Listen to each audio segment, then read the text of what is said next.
vereadora Rose Frigieri. Bom, eu não sei se todas daqui já tiveram oportunidade de assistir alguma das apresentações do grupo Vocal Sem Batuta. Eu já assisti a vários, né? Agora, nessas comemorações também. Inclusive, foi um encerramento do segundo Leitor Quindim, que aconteceu durante 12 dias lá no shopping, foi encerrado, o último show foi feito por elas, né? São vozes femininas, a maioria delas, eu acredito que 4, iniciaram há 30 anos, algumas mudaram, né? Quero fazer também referência à assessora da bancada do PDT, a Cecília, que também participou muito tempo ajudando nesse grupo, né?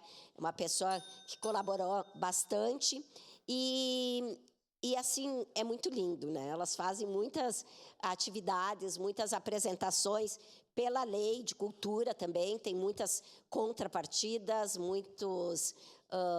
são sempre com baixo custo a apresentação e também alguns até sem custo em função da contrapartida. Então, eu acho que nada mais justo nesse ano.